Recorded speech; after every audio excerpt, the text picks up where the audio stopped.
Your Mike in Middleburg, hello. First and foremost, Kolani, I think we need to applaud the unearthing, the uncovering, of this truth.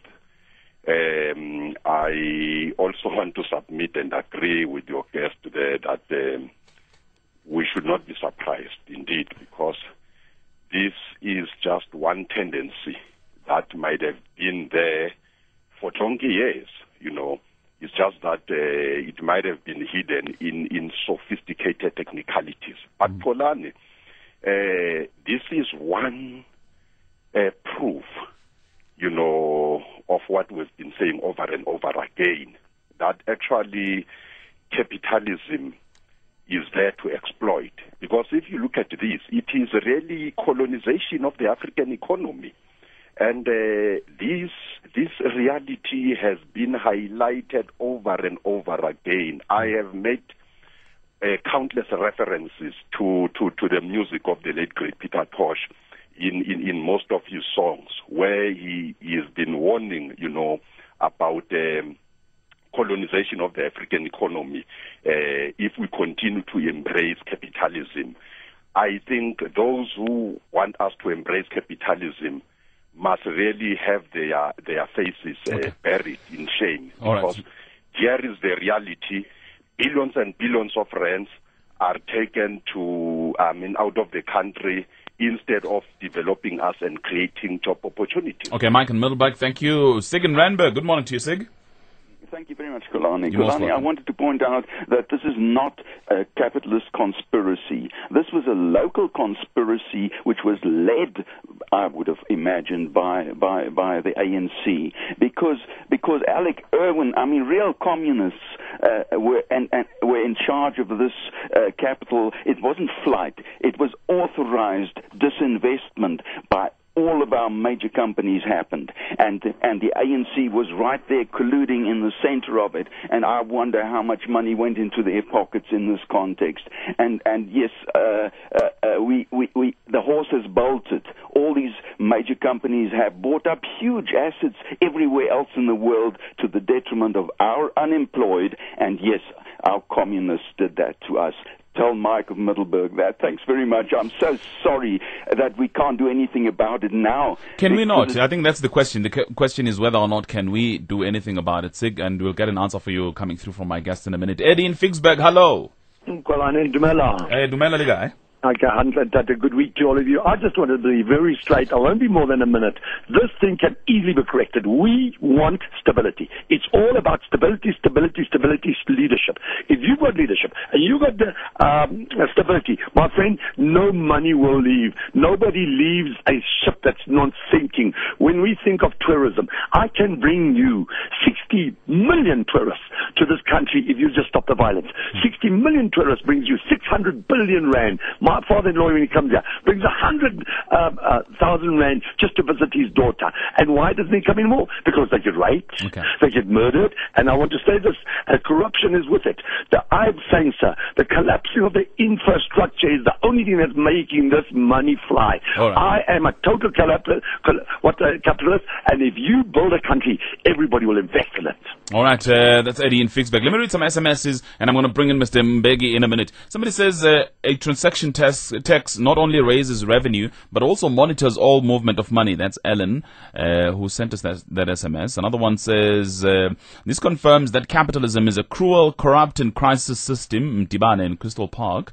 There is an SMS as well from Joe that says, we have known that for many years that the biggest problem that we have is big business and the so-called foreign investments. SMS as well from Pat in Johannesburg says, churches are guilty as well. Some are run from overseas and take a lot of money to their headquarters. Somebody says, when money is meant for development projects but they don't happen, surely as the funder I would want the fundee to account for that. Let me bring in Mr. Mbeki. Mr. Mbeki, unfortunately we've had to take you on the line, then there's nothing we can do about that, but I thank you really very much for making yourself available. I would like you to create a link for us between this capital flight and problems of joblessness, lack of development here in the country.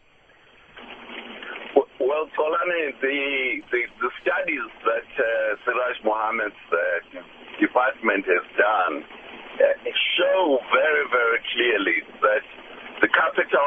should go to investment in South Africa to create jobs, to build infrastructure. A big part of this capital is actually leaving the country. And one of the channels, by the way, you mentioned this, one of the channels that is being used for this is Zimbabwe.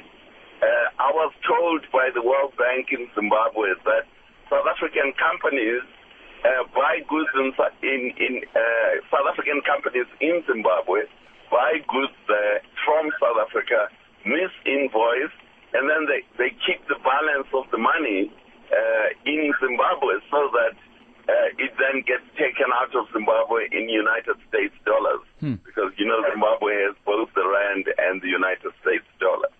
So the consequence really, we're having all these development plans that are being written by people like Trevor Manuel that, we're going to grow the economy this way, grow the economy that way.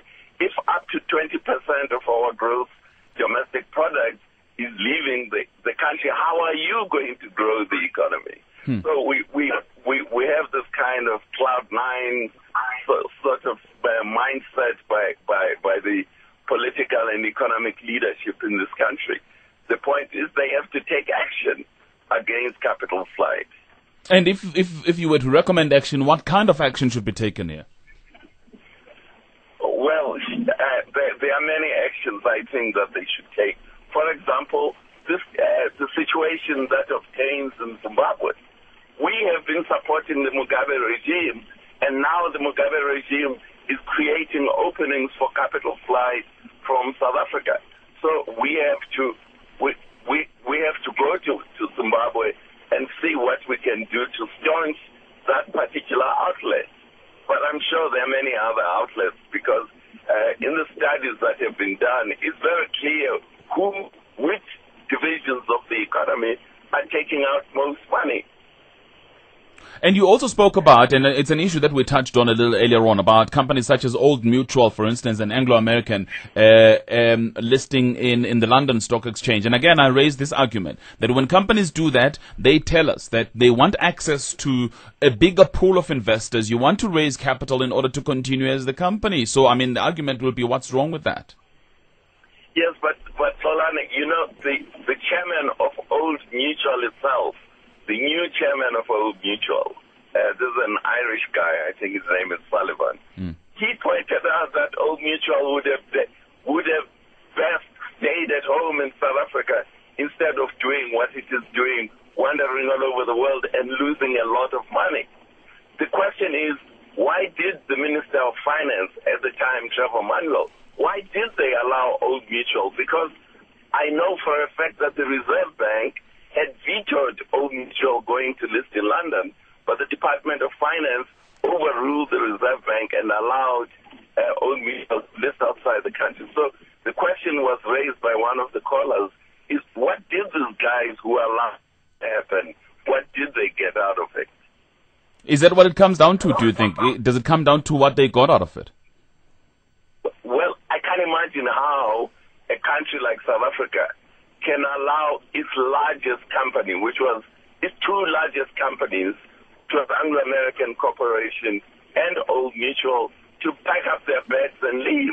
Can you imagine the United States allowing Microsoft or Boeing or General Motors to just pack up their bags and come and become South African companies? Unthinkable. So why did they do it?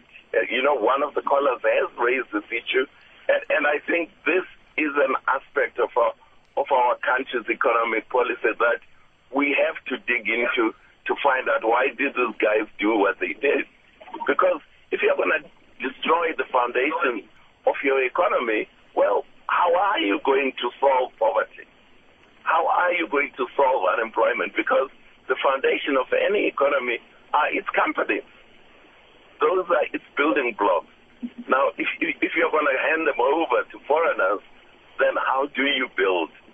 How are you going to build your country to address this issue?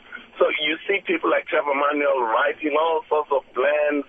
The point is, Trevor Manuel has to explain why did he allow Old Mutual to go and list outside South Africa. us with plans which have no capital